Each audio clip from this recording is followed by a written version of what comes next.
नमस्कार, मैं हूं ब्रह्मदत्त दुबे। आप देख रहे हैं सागर एक्सप्रेस न्यूज का खास कार्यक्रम राजनीति का रोज नामचा।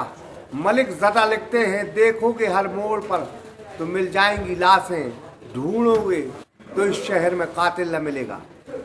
आजकल मध्य प्रदेश की सियासत में कुछ ऐसा ही चल पड़ा है। बयानबाजी का दौर है, सियासत भी कैसी कि जहां बयान न हो।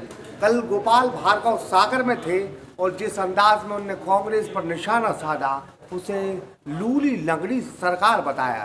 तो अब बारी कांग्रेस की थी और कांग्रेस से बुंदेलखंड के सागर के नेता गोविंद सिंह राजपूत और हर्ष यादव ने भी नेता प्रतिपक्ष के इस बयान पर पलटवार किया है।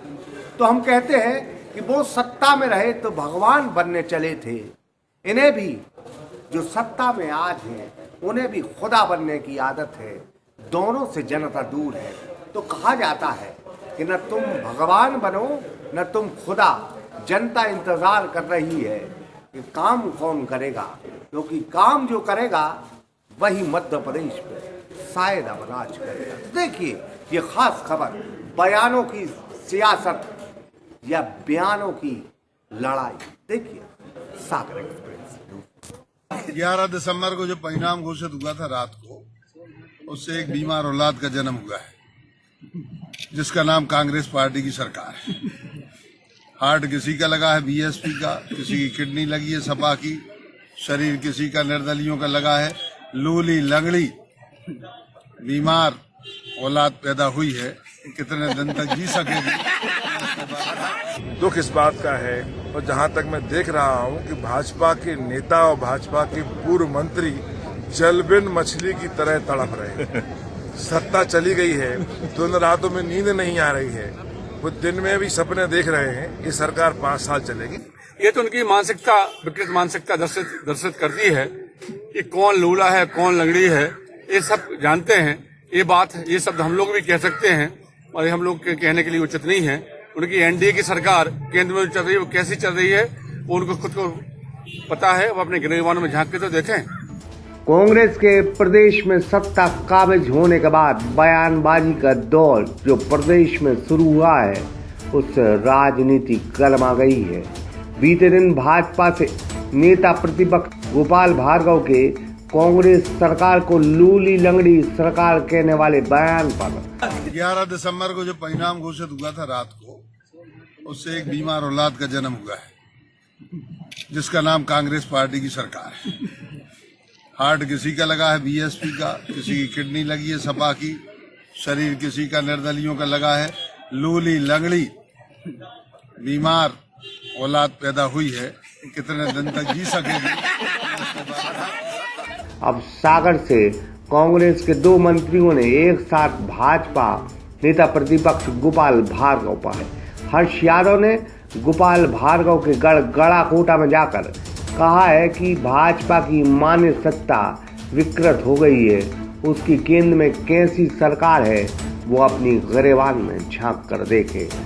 ये तो उनकी मानसिकता, विकृत मानसिकता दर्शित करती है कि कौन लूला है कौन लंगड़ी है, ये सब जानते हैं। ये शब्द हम लोग भी कह सकते हैं और हम लोग कहने के लिए उचित नहीं है। उनकी एनडीए की सरकार केंद्र में चल रही है, वो कैसी चल रही है वो उनको खुद को पता है। वो अपने गिरवानों में झांक के तो देखें।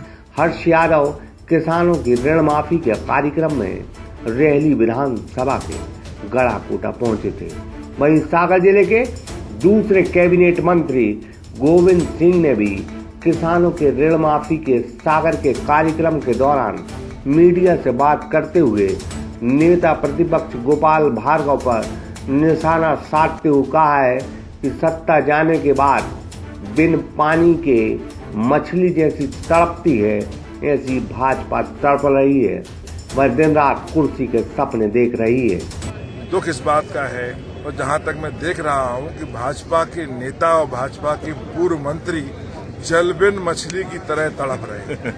सत्ता चली गई है तो उन रातों में नींद नहीं आ रही है, वो दिन में भी सपने देख रहे हैं। ये सरकार 5 साल चले। विपक्ष में रहने की आदत डालें, वैसे ही बरसों विपक्ष में रहे हैं। जनता ने जनादेश कांग्रेस को दिया है कि जनादेश 5 साल चलेगा। कमलनाथ की सरकार स्थिर है जो 5 साल चलेगी। बयानों के सिलसिलेवार में एक दूसरे पर हमले से कांग्रेस और भाजपा अब आमने सामने हैं। बीते दिन गोपाल भार्गव का ताबड़तोड़ बयानों के तीखे अंदाज पर कांग्रेस धीमे धीमे पलटवार कर रही हो, लेकिन गोपाल भार्गव के तर्कस में अभी और तीर है तो समय समय पर कांग्रेस के लिए निकलेंगे और सियासत गर्म से और गर्म होगी। फिलहाल विपक्ष का सरकार को घेरना है। विपक्ष की इस अदा के चक्कर में सरकार के मंत्री अपना आपना खो दें, क्योंकि विपक्ष की यही मंशा है सरकार बयानों का पलटवार करे और उसी का मौका पाकर विपक्ष सत्ता को घेर ले। फिलहाल दोनों दल अभी जनता से दूर हैं, क्योंकि जनता ने दोनों दलों को वोट दिए हैं। दोनों से जनता को उम्मीद है। अगर जनता की उम्मीद पर नेता खड़े नहीं उतरे तो फिर नेताओं की न सत्ता की उम्मीद रहेगी, न ही कुर्सी के ख्वाब बचेंगे। इकराम खान के साथ शंकर विश्वकर्मा, सागर एक्सप्रेस न्यूज, सागर। यूट्यूब पे देख रहे हैं तो उसे सब्सक्राइब कीजिए, और अगर यही वीडियो आप फेसबुक पे देख रहे हैं तो उन्हें लाइक कीजिए, और अगर आप कमेंट लिखना चाहते तो कमेंट भी लिखिए। और आपका दिन शुभ हो, मंगलमय हो, यही हम ईश्वर से प्रार्थना करते हैं।